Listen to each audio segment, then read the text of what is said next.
Good morning students. இன்றைக்கு கிளாஸில் அணிகள்ங்கிற தலைப்பில் கணக்குகள் பார்க்க போகிறோம். அதற்கு முன்னால் அணிகளுடைய வரையறைகளை பார்க்கலாம். சரியாம்மா? இப்போ எக்ஸாம்பிளுக்கு பாருங்கம்மா.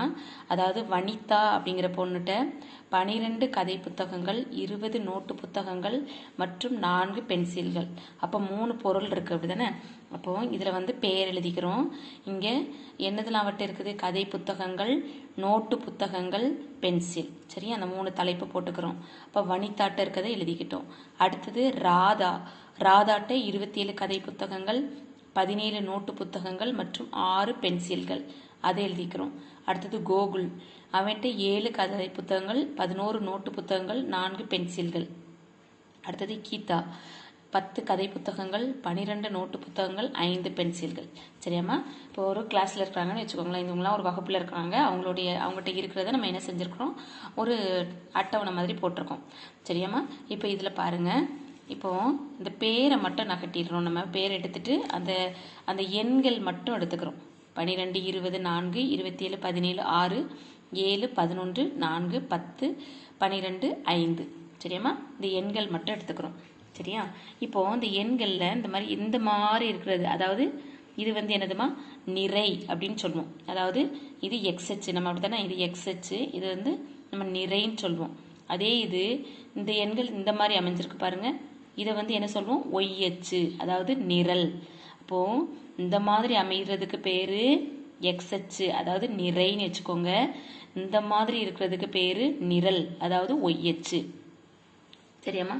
சரி, இப்போ இந்த அணியினுடைய வரிசை என்ன அப்படின்னு கேட்டோன்னா நம்ம முதல்ல நிறை தான் சொல்லுவோம். சரியா? ஏன்னா நம்ம ஏபிசிடி லெட்டர்ஸில் ஞாபகம் வச்சுக்கோங்க. முதல்ல எக்ஸ், அதுக்கப்புறம் தான் ஒய்.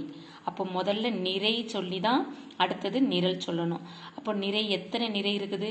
1, 2, 3, 4. அப்போ 4 நிறை. சரியாம்மா? அடுத்தது நிரல் எத்தனை இருக்குது? 1, 2, 3. இப்போது இது என்ன சொல்லுவோம்? 4 நிறை 3 நிரல், அதான் இதை சொல்லுவோம். இப்போ இந்த அணியினுடைய இதுதான் அணி. அணினா என்ன அர்த்தம்னா, இந்த எண்களை செவ்வக வடிவ அடைப்பு குறிக்குள்ள எழுதுறதுக்கு பேர் தான் அணி.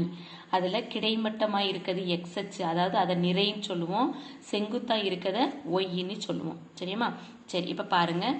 இந்த அணியை குறிக்கிற முறையை பார்த்துட்டு அதுக்கப்புறம் அணிகளின் வகைகள் பார்க்கலாம். சரியாம்மா? பாரு, முதல்ல வரையறை பார்த்துடலாம். வரையறை பாருங்க.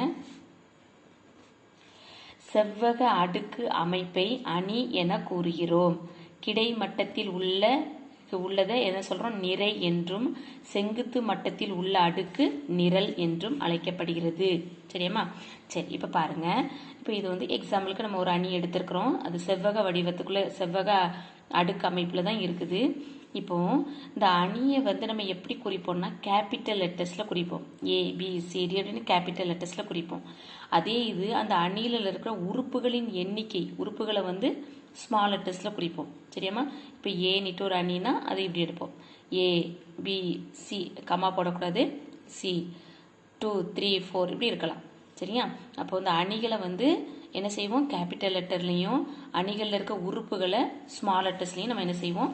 சொல்லுவோம். நம்ம கணங்களில் சொல்வோம்ல, அதே மாதிரி தான். சரியா? இப்போ பாருங்க, இந்த அணியின் வரிசையை நம்ம எப்படி குறிக்கலாம் அப்படிங்கிறத பார்க்கலாம். பாரு, A என்ற ஒரு அணியில் M நிறைகளும் N நிரல்களும் இருப்பின் அந்த ஏயினுடைய வரிசை எப்படி சொல்லுவோம்? நிறைகளின் எண்ணிக்கை இன்று நிரல்களின் எண்ணிக்கை. இதனை M/N என எழுதலாம். அப்போ M/N இதாவது இந்த பெருக்களை பெருக்கல் சொல்லக்கூடாது, பைன்னு சொல்லணும். சரியாம்மா? அப்போ ஒரு அணியினுடைய வரிசைன்னு சொன்னோம்னா M நிறை N நிரல், அதாவது XH YH, அதாவது அணியினுடைய வரிசை. நிறைகளின் எண்ணிக்கை இன்று நிரல்களின் எண்ணிக்கை. அப்போ இந்த அணியினுடைய வரிசை நம்ம எப்படி சொல்லலாம்? M/, இந்த பெருக்களை நம்ம பைன்னு சொல்லுவோம். சரியாம்மா? M/N. சரியா? இப்போ பாருங்க. இப்போ எக்ஸாம்பிளுக்கு இந்த அணிக்கு பாருமா, இங்கே எத்தனை எக்ஸ்ஹெச் இருக்கு? 1, 2, 3 எக்ஸ்ஹெச் இருக்கு. அதே மாதிரி எத்தனை ஒய்ஹெச் இருக்கு பாருங்க? 1, 2, 3. அப்போ அதுவும் 3 தான். அப்போ இந்த கிடைமட்டமாக இருக்கிறத நிறைன்னு சொல்லணும், செங்குத்தா இருக்கிறத நிரல்னு சொல்லணும். கிடைமட்டம் இருக்கிறது தான் முதல்ல எழுதணும். சரியாம்மா? இதுதான் அணியினுடைய வரிசை. சரி, இப்போ பாருங்க, இந்த அணியை பொதுவாக நம்ம எப்படி எழுதலாம்னா பாரு, அதாவது இந்த அணியை வந்து பொதுவாக ace equal to A11 A12 etcetera A1n, அதாவது என்ன அர்த்தம், முதல் வரிசையில் உள்ள உறுப்புகள். இது A21 A22 A23 அப்படி போயிட்டுருக்கு, அதாவது இரண்டாவது வரிசையில் உள்ள உறுப்புகள் எக்ஸெட்ரா அப்படி M வரிசை வரைக்கும் நம்ம ஜென்ரல் எழுதுறது எடுத்துக்கிறோம். சரியாம்மா? அப்போ இது வந்து எக்ஸ்ஹெச்சு, திரும்ப திரும்ப சொல்கிறேன், இது வந்து ஒய்ஹெச்சா ஞாபகம் வச்சுக்கணும். சரியா? அப்போது இந்த அணியினுடைய வரிசை என்னதுமா, எம். ஒய்ஹெச் வந்து எத்தனை, என், M/n. சரியா? சரி, இப்போ பாருங்க, அதாவது இந்த அணியினுடைய மொத்த வரிசைனா M/n, அதாவது மொத்தம் அந்த அணியில் உள்ள உறுப்புகளின் எண்ணிக்கைனா ரெண்டையும் நம்ம மல்டிப்ளை பண்ணிடணும். சரியா? M/n இருக்கலாமா, உறுப்புகளினுடைய எண்ணிக்கை கேட்டாங்கன்னா இப்போ அந்த எம்மையும் எண்ணையும் மல்டிப்ளை பண்ணி எழுதிடணும், உறுப்புகளின் எண்ணிக்கை கேட்டால் மட்டும். சரி, இப்போ பாருங்க, குறிப்பு பாருங்க, அணியின் வரிசையை குறிப்பிடும் போது முதலில் நிறைகளின் எண்ணிக்கையும் அதனைத் தொடர்ந்து நிரல்களின் எண்ணிக்கையும் இருக்கும். சரி, இப்போ பாருங்க, இந்த எடுத்துக்காட்டு மூலமா இப்போ இந்த ஒரு அணி கொடுத்துருக்காங்க, இதில் எத்தனை எக்ஸ்ஹெச் இருக்குமா, 2 எக்ஸ்ஹெச், எத்தனை ஒய்ஹெச் இருக்கு, 2. சரியா? அப்போ 2/2, இந்த அணியினுடைய வரிசை என்னமா, 2/2. சரி, இப்போ இந்த முதல் வரிசையில் முதல் உறுப்பு, அதான் இங்கே அர்த்தம், இந்த பொது வடிவம் எழுதணும்ல, கவனிங்க. அப்போ A11 என்ன அர்த்தம்னா, முதல் வரிசையில் முதல் உறுப்பு, முதல் வரிசையில் இரண்டாவது உறுப்பு, முதல் வரிசையில் எத்தனாவது உறுப்பு, ஜேயாவது உறுப்பு, அதே மாதிரி இரண்டாம் வரிசையில் முதல் உறுப்பு. சரியா? அப்போ முதல்ல இருக்கிறது வந்து நிறை, ரெண்டாவது இருக்கிறது நிரல், அந்த நம்பர் அதுதான் குறிக்கும். சரி, இப்போ பாருங்க இந்த எடுத்துக்காட்டு. அப்போ முதல் வரிசையில் முதல் உறுப்பு என்னதுமா, sin θ, அப்போ A11. அடுத்தது முதல் வரிசையில் ரெண்டாவது உறுப்பு என்னது, -cos θ. அடுத்தது இரண்டாவது வரிசையில் முதல் உறுப்பு cos θ, இரண்டாவது வரிசையில் இரண்டாவது உறுப்பு sin θ. சரியாம்மா? நான் என்னுடைய வரிசை என்னது, 2/2. சரியா? அப்போ அடுத்தது இந்த எக்ஸாம்பிள் பாருங்க, இதில் பாரு எத்தனை எக்ஸ்ஹெச் இருக்குது, 1 2 3 எக்ஸ்ஹெச் இருக்கு. எத்தனை ஒய்ஹெச் இருக்கு பாருமா, 1 2, அப்போ 2 ஒய்ஹெச் இருக்கு. சரியா? சரி, இப்போ பாருங்க, முதல் வரிசையில் முதல் உறுப்பு 1, முதல் வரிசையில் இரண்டாவது உறுப்பு என்ன, 3. அடுத்தது இரண்டாவது வரிசையில் முதல் உறுப்பு √2, இரண்டாவது வரிசையில் இரண்டாவது உறுப்பு 5. அடுத்தது மூன்றாவது வரிசையில் முதல் உறுப்பு 1/2, மூன்றாவது வரிசையில் இரண்டாவது உறுப்பு -4. புரியுதாமா இது எழுதுறது? அப்போ இந்த அணியினுடைய வரிசை 3/2. புரியுதாமா? சரி, இப்போ பாருங்க, இந்த அணியினுடைய வகைகள் பார்த்துடலாம். கவனிங்க, அதாவது இந்த அணியினுடைய வகைகளில் ஃபஸ்ட்டு வந்து என்னென்னா நிறை அணி. சரியாம்மா?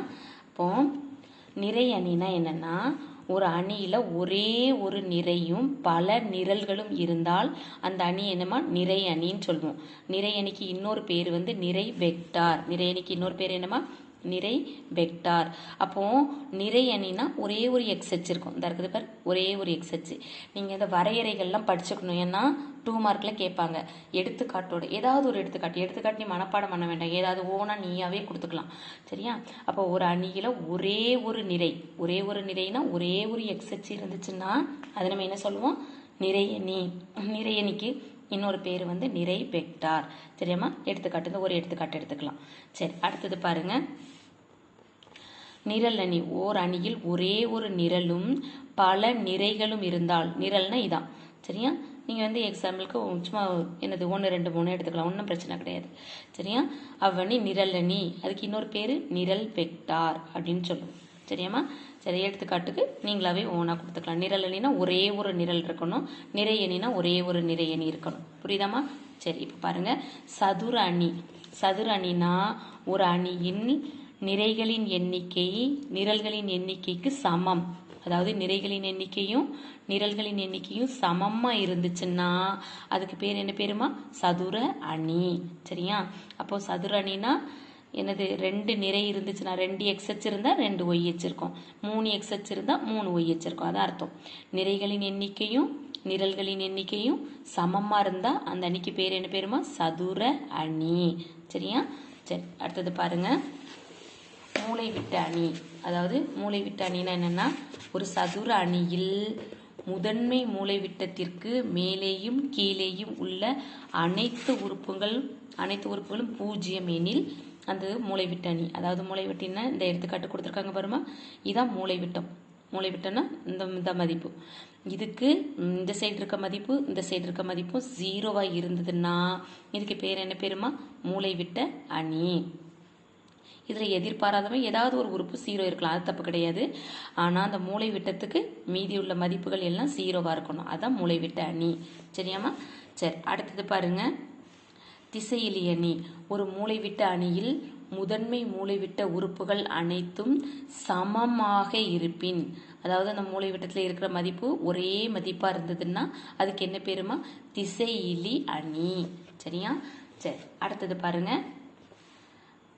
இதுங்க வந்து பாரு, அதாவது ரெண்டு சமமாக இருக்கணும், அப்போதான் இந்த கண்டிஷன்ஸ் வரும்.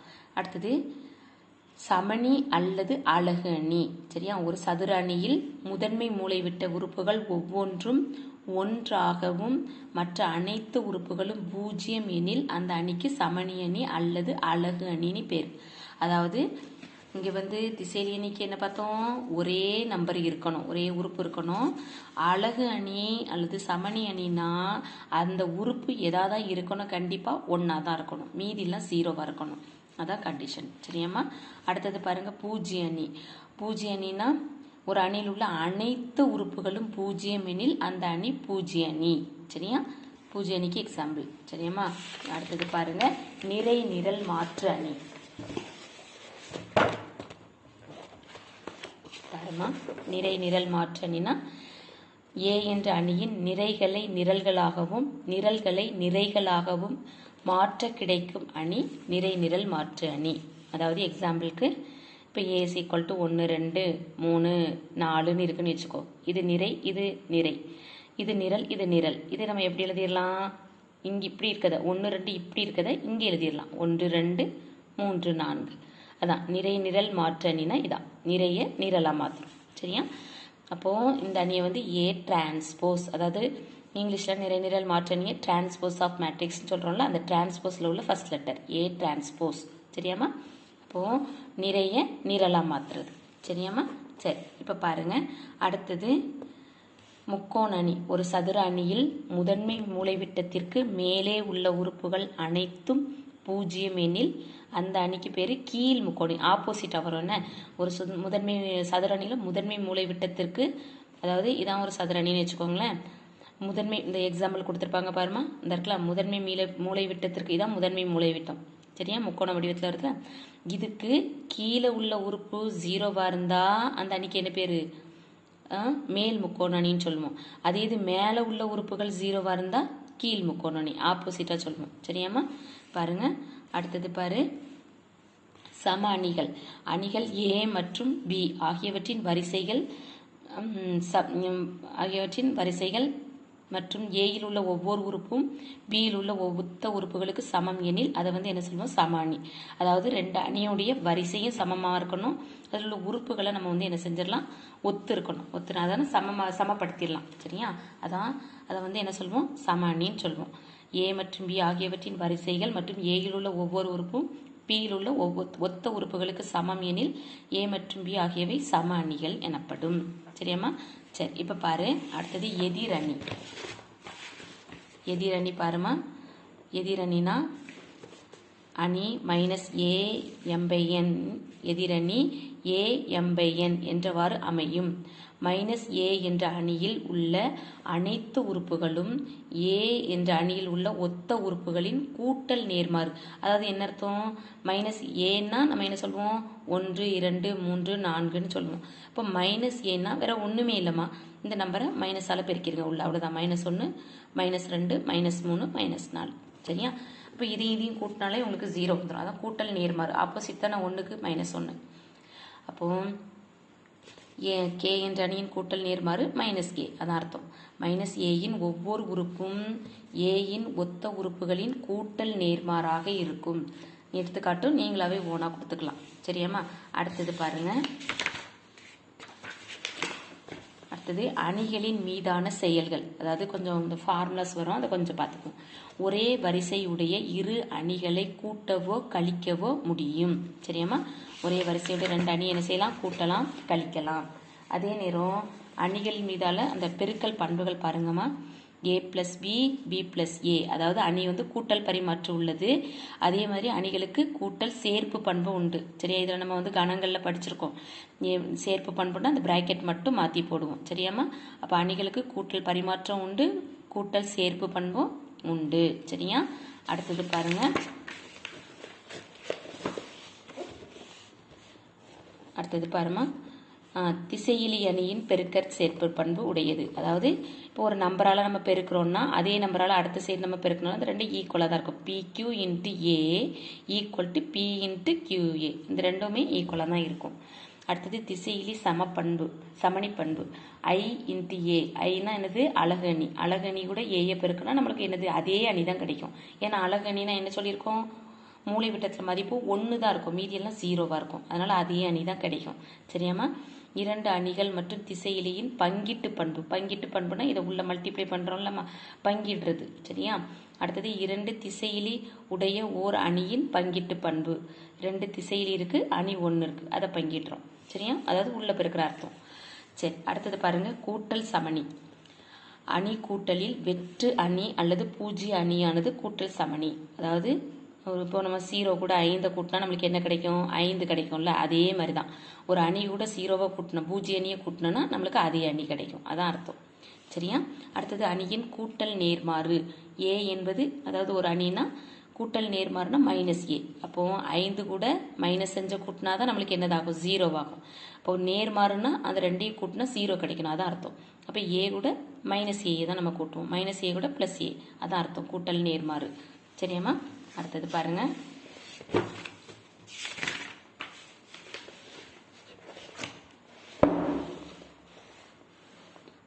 அணிகளின் பெருக்கல். அதாவது அணிகளின் பெருக்கல் எப்படி செய்வோம்னா,